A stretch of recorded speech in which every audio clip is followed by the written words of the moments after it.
Here we go.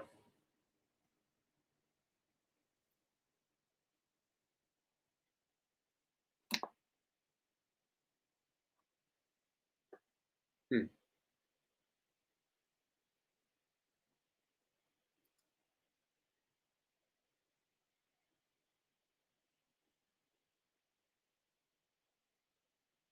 All right, all right, all right.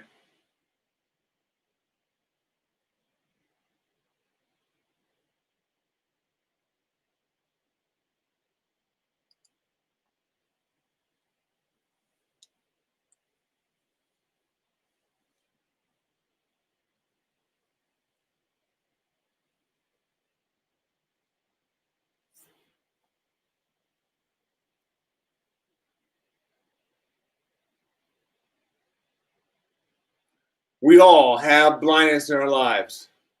Hi, welcome to today's show. This is Brian Wagner, and I am so glad you're here with us. But I want to bring on our special guest today, Mr. Dave Caperton. Dave, how are you? I'm doing well, man. I'm doing well. Good. Tell me if you would please, why is it so hard to find joy? Well, you know what, Brian? What my whole brand is: joy drives success. When we make it a mission level goal, the success parts of our customer service, of our team culture, it all begins to fall into place when we're doing the right things for the right reasons. So success isn't the goal; it's the byproduct of finding joy in what you do. So one of the big challenges is, why is it that we have such a hard time finding joy? And this beginning of the year, we're talking about New Year's resolutions, how we're doing. We're kind of checking in 12, almost 2 weeks into the year. And we're saying, how are we doing? Well, even though it's not January 1, I'm going to challenge your folks today listening, tuning in, to develop some habits that will lead them to more joy and then consequently to a little more success. Awesome. Stick around and you're going to find out how to find more joy.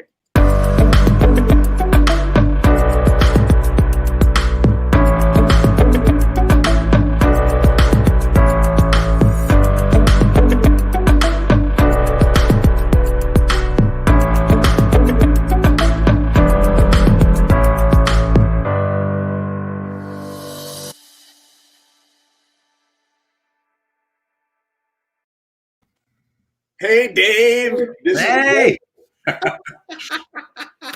I love it. This is great. So tell us a little bit more about how to find more joy. Well, you know what? I think that's certainly it. I've never talked to anybody and say, hey, wouldn't you like to experience more happiness and joy in your life and work? And they go like, no, that's not for me. I don't want to hear that. Right. I mean, everybody agrees, gee, that would be nice. But I think what happens, from my own observations, is it requires to find it isn't something that's going to happen incidentally, reliably. I mean, we can, every once in a while, we all have moments of joy. We know how great it is. We know how wonderful it is when something positive happens. Hey, look, down in Alabama, they're pretty joyful right now, right? Yeah. They're jumping around going like, although I just wonder if down there, there's like, oh, it's the 6th title in 12 years. Yeah. And I do think, makes it a little less special. I think when it becomes almost expected, then it doesn't have, we get habituated to everything in our lives. And so we can experience something that anybody out there would say, why aren't you thrilled? And they've gotten used to it. So it gives us an insight, though. If we're going to experience joy and we're not always winning, then we're going to have to find a way to cope with anxiety so that it doesn't derail us from our joy. And that's a matter of habits that we've developed and challenging our habits. And I think the reason why people say, well, yeah, it's nice to have, sure, that'd be great, but they don't experience it is simply because it would mean a change in their habits. And habits are tough to change. So, whether you call it negative bias or our tendency to catastrophize or whatever, there are things that we do. And some of them are they're so insidious, they're so small that they've grown over time, so that we don't really realize what's holding us back from joy. So one of my values is to help people see, here's the obstacle that you didn't even know you were being hemmed in by. Your words, right? The way you explain your adversity to yourself, right? The way that you communicate with others and the company you keep. These are all things that can hold you back, hold you in, and the complaint about it all. And I think that if we had to talk about one thing that we could challenge ourselves in 2021 to change that would raise our levels of joy, it's getting past that complaint habit. So you talked a little bit about talking to ourselves and the complaint habit. Do you mean the complaint that you have of other people, or are you specifically talking about the complaints you have with yourself and your lack of progress? Well, both. I mean, the complaints that we have to deal with from others, it saps our energy. Tom Rath wrote the book, How Full Is Your Bucket? Terrific book, only about 90 some pages long. It's a half-hour read. All right. I got to put this in a banner. Tom Rath. You're always full of so. How Full Is Your Bucket? And great little book. And because what he really is simply saying is every interaction we have with someone else, it has an emotional value. And that emotional value is positive or negative. And so the positive ones add to our emotional reservoirs. And you know the people that you communicate with, that you work with, that you live with, who fill your bucket, don't you? Oh, yeah. Your kids, when they say, they're grateful to you for, you were talking about that day that you were out grilling and that your daughter told you later, that was their image of her dad, right? Man, that was a bucket filler. You were like, oh, that was great to know that I'm thought of in that affectionate way by one of the most important people in my life, right? Fills your bucket. But when somebody else comes to you and they're telling you how lousy the world is or how unfair things are, it drains your bucket. Now, it's not like you say, well, I'm not having any bucket drainers. We got to deal with them. And in fact, that's the reason why you and I do what we do, is because there are people who are hurting, whose buckets are empty, or they need something that only we can supply. So we have to supply it out of our own reservoirs. So that means we have to encourage. We have to lift them up. We have to help them solve a problem, right? We have to make them laugh. We have to bring them the smile and that joy that they're lacking. But it also is going to take something out of us. So if you think of it as like, well, what's my level here? And if I'm just surrounded all the time by those who are just, they've all got their straws out and they're sucking you dry in your emotional reserves. Right. You remember that movie that won the Academy Award, There Will Be Blood? And oh, yeah. Yeah. And there was no blood until the end. Where he's talking about how he stole the oil off of some other's land. He goes, I drink your milkshake. And there's a lot of people who are willing to drink your milkshake. And of course, the thing of it is we don't always pay attention to, we're not totally aware of where we've been drained. We just know that we're running on empty. And so one of the things that we have to be mindful of and begin to raise our awareness of is, what's my reservoir right now? What do I need to add? And maybe what do I need to limit that's draining it? And to be aware of those things. All change begins with awareness. You don't get to any kind of change without first of all being aware. So we have to be aware of, where am I emotionally? And who am I around, and what's the conversations, and what are the habits that I'm engaged in that are either topping me up or draining me dry. Right. So how do you manage that? How do you? Because I mean, you know in the back of your mind that this topic of this job is draining you, but other things are not draining you. They're filling you up. How do you manage that to stay on top of that? Well, I think first of all you have to examine. What are my habits? We all have a certain set of habits There's a habits of how we communicate. There's the habits of how we frame adversity. There's the habits of how we, how we react to stress and anxiety. And so as I look more and more deeply into this, I see that there are certain things that I'm always looking for, hey, what are the small things that we can do? What are the small things? Because the truth is, here at this point, my bucket friend, sorry, they did not. I think he did Buckeye. I hope he means Buckeye. It is funny. It's a bucket, right now, everybody talks about their bucket list, right? They're all talking about their bucket list. And hey, I accept your joy challenge. That's good. That's awesome. But we look at a bucket list, and I see all these books that are like 1,000 places to see before you die. 1,000 things of this other type of thing, foods to eat before you die. Which, by the way, I think that's the most redundant thing in the world. I don't have a very long list for postmortem. Okay, let's just stipulate it's before I die. You don't have to remind me of my encroaching mortality. Just to do 1,000 places to see. I'm not going to see any of them after I die. Just leave it there. Yeah. Right. Yeah. So when we talk about bucket lists and things, I think instead of thinking of the things that are on your bucket list before you kick the bucket, I think first of all, hey, fill your bucket. Get your bucket filled up. That's what we need to do.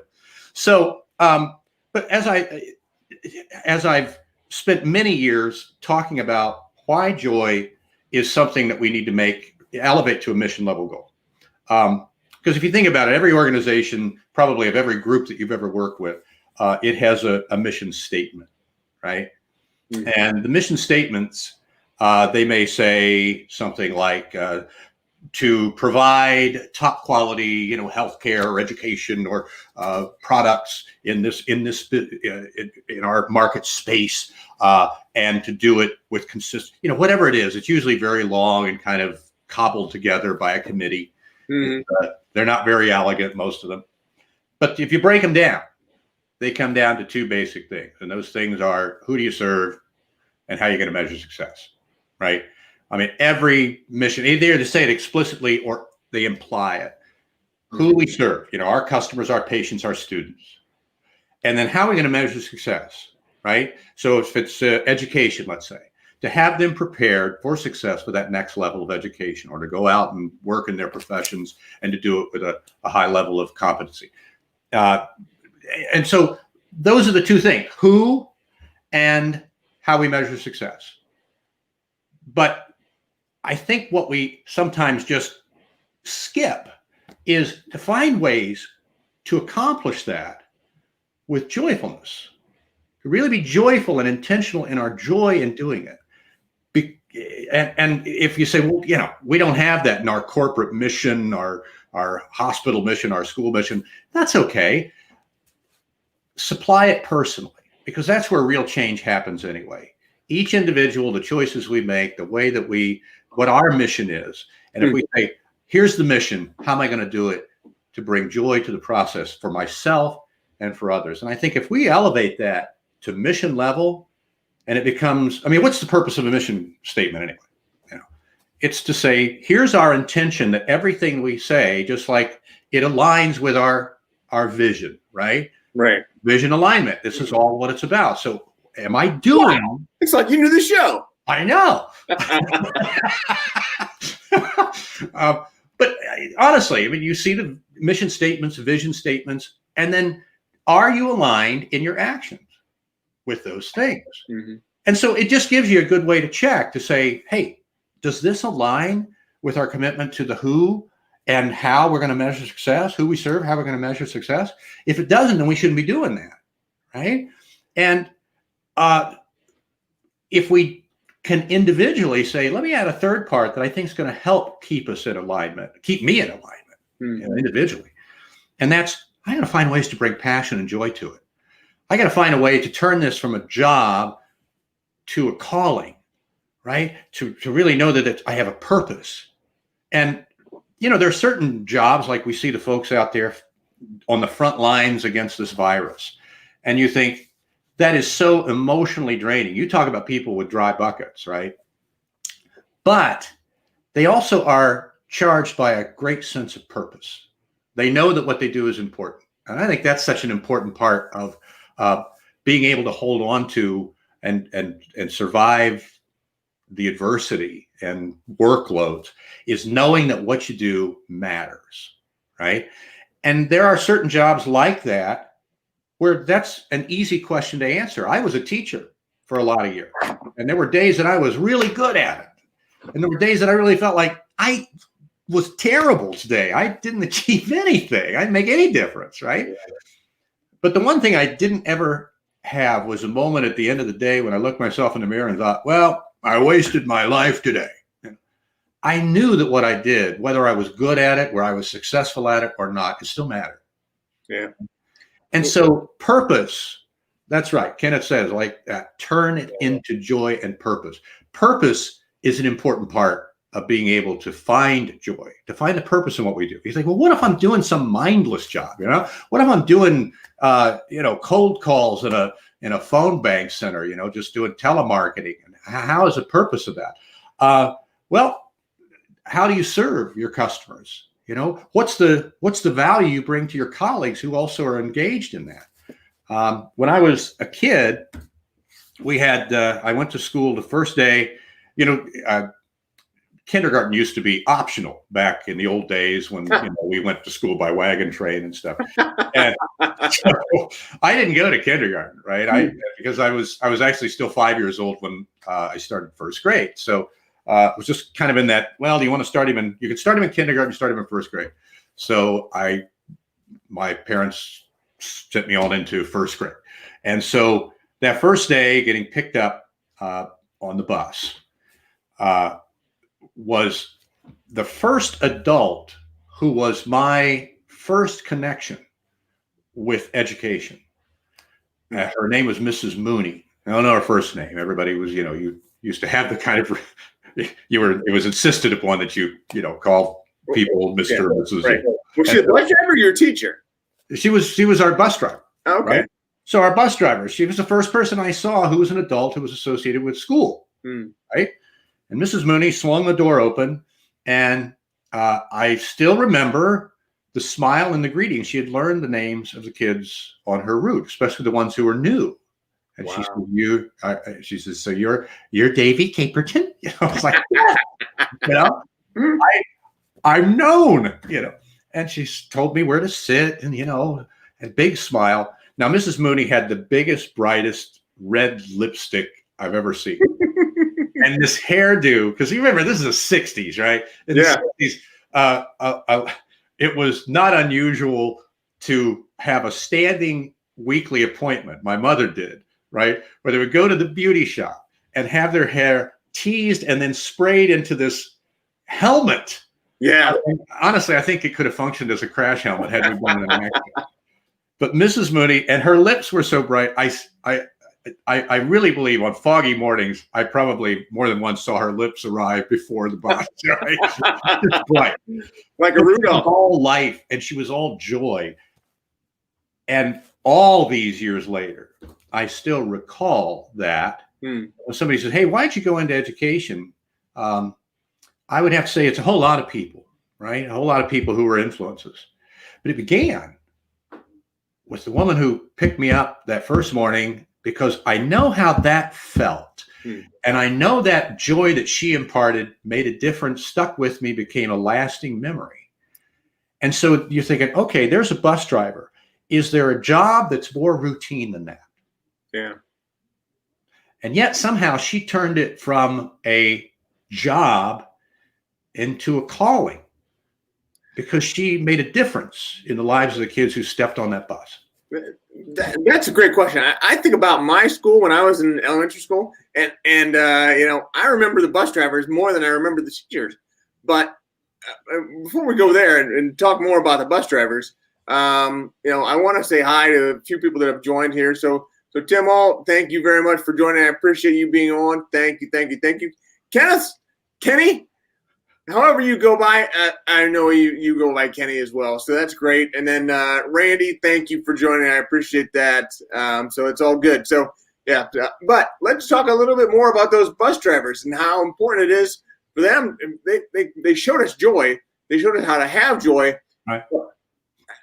How did that relate to you, and how did it make you to want to be a teacher and want to be in the field? Well, because as we have often said, people will forget what you've said. They'll forget what so much about, but they will never forget how you made them feel. And what makes us feel something genuine and satisfies the emotional need becomes something that's so important that it influences us, and it tends to guide us in the decisions that we make in our sometimes our career choices, to say, I want to do that too. It may not be a conscious thing, but we come to the place where we go, I want to be what was important to me. I want to be that too. I want to have that effect on others. And so where we've been influenced by others, and it's usually where they've been able to impart to us some positive emotional experience. And so that, more than anything else, made me think, I think I could do that. I think I should do that. And so, I went into education. I didn't become a bus driver. I became a teacher. I wanted to have that impact. And like I said, it wasn't a straight line. It wasn't like Mrs. Mooney made me welcome on day one, so I went into teaching. No, but that's when I look back and I say, who were the influences? Right. She was the very first one. And I still recall that so clearly. So you go, that moment of just joyful welcome became part of a long chain of other experiences I had where there were others who in education made me know that learning was important, right? Who fired my imagination and passion about things that I didn't have any idea I could be passionate about, literature and writing. And these are things that I had no idea, but they opened doors, right? And each one that opened a door made me more certain that when I made the decision, I'm going to go into education, that was a good decision, right? It was consistent with, it aligned with my vision of myself, right? So it brought those things into alignment, and it started with somebody who had joy as part of how they did what they did. They went about their daily routine, but they did it with joy. So I'm not saying, any of these people were perfect. We all have our good moments and our bad moments. Sure. But there are things I think that we can do to develop habits that can lead us to more joy more often, right? We're never in a joyful place 100% of the time. I mean, there are people who just, they laugh and smiling all the time. And we're suspicious of them because we're thinking, either you're pretending or you're delusional, right? Or you're going to snap, Yeah. This relentless someday. Right. So we know that we have our ups and downs, and anybody who tries to tell you, there were a niece and nephew of mine, a married couple that they told me once that they never fought. They'd been married for several years. So they never had an argument. I was like, well, then I will tell you, in this marriage, one of you is unnecessary. If you never disagree. Yeah. That to me doesn't sound real. It's not a good sign. So I had my suspicions that maybe that wasn't true, or it made me wonder about, there's something else that's really problematic, because if you're not fighting, maybe it's because you're not communicating. So we're not going to have hearts and flowers and laughs and joyful moments constantly. But our challenge, and what I present to the audiences, are choices that will lead them to more consistent joy as a default mode of our communication, of our work, of our service, and our mission and vision for what we are and who, and what we do. So I think there are choices. They're just choices. They're habits. So your first question today was, hey, why is it we don't really have more joy? And I think it comes down to, have you checked the habits of how you perceive? Have you checked the habits of how you frame adversity? Have you checked the habits of how you react to what's around you, and the habits of how you respond when other people's negativity is on display, right? And so those are things that I think have meaning to folks when they say, I've looked at what I do, and once I was able to really take some careful inventory, I saw that there's a reason why I'm not having a high level of joy. There's a reason why. There's a hole in my bucket, man, and I'm letting it out with some of the habits that I have. So, just real quickly, just to give a challenge, I know we're getting to the end. We always enjoy talking with you and get all excited, and then I look at the time and go like, we gotta go. The good stuff always happens at the end. Yeah, I know. Well, so here's challenge for 2021. And the first one is break the complaint habit. Go on a complaint fast. Because what complaining does, complaining about everything, the weather, politics, your team, it can be actually a good social connection with other people. We complain playfully with others, and there's nothing really damaging about that, except it can create a habit that really is the lens through which we see the world. Right. And it becomes our vision, because we've got this prism up that we're, instead of looking for what we have to be grateful for, instead of looking for the positive, we're looking for ways to complain about the negatives or the perceived negatives, which may in the long run actually be the best things that we have working for us, because those are the things that help us grow, right? So we complain about every flat tire. We complain about it. So to break the complaint habit is, first of all, start paying attention to where you're complaining. Listen to the complaint words in your language, right? We talked about before, I know, just saying, I hate this, I hate that. That's a complaint word, right? Yeah. These negative words have an effect on your own bucket and the buckets of others, right? They poke little holes in it, or they drain them out. They drain those reservoirs. So where are the negative words, and what are those negative words you got in the habit of saying? And first of all, let's change some of that vocabulary. Okay. The second thing is start tracking the pluses.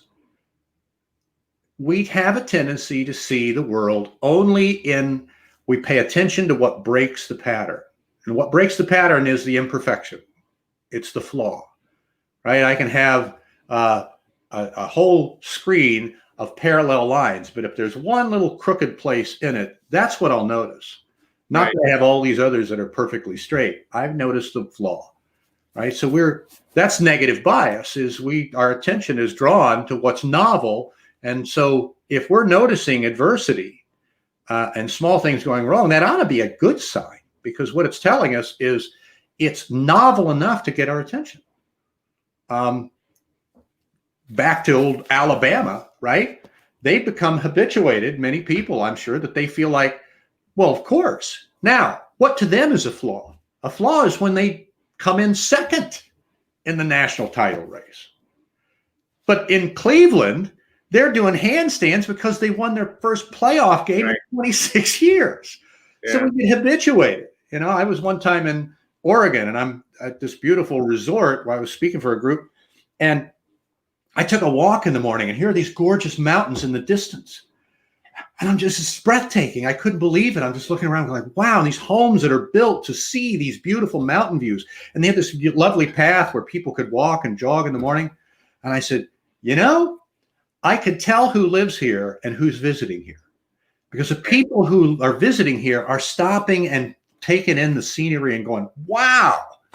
And the people who live here, they're walking around with their coffees with a person next to them, kind of like, can you believe? And they're talking about whatever their little.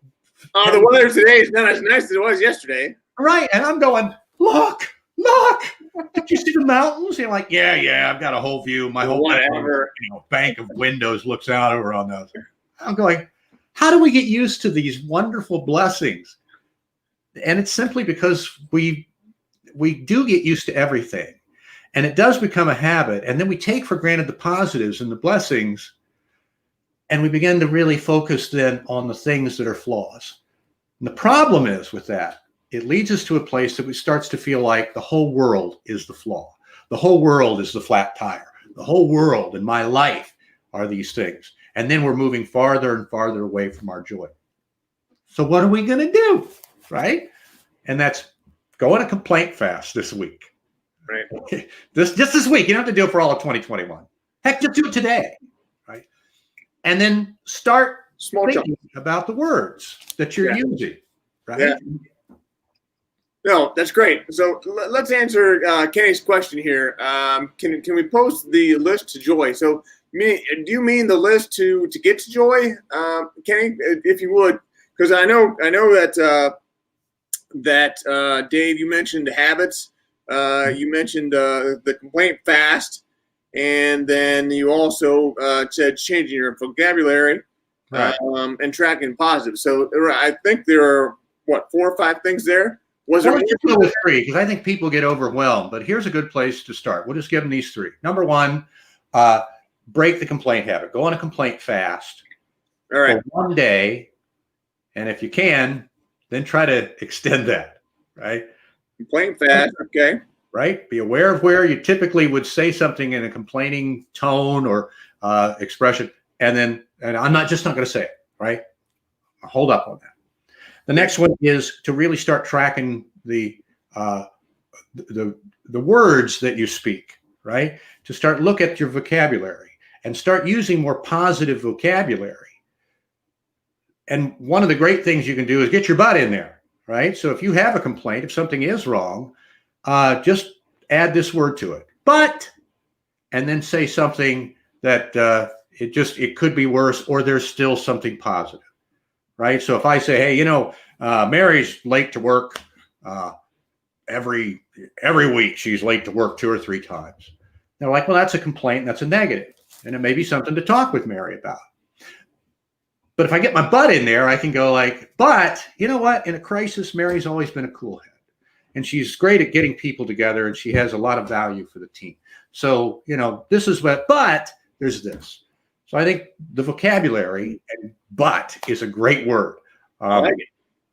And then finally, track your wins, right? Track what you could say it a gratitude journal, a success journal or whatever, but start taking really, what it does is it's just going to force you to focus on and be conscious of the positives in your life.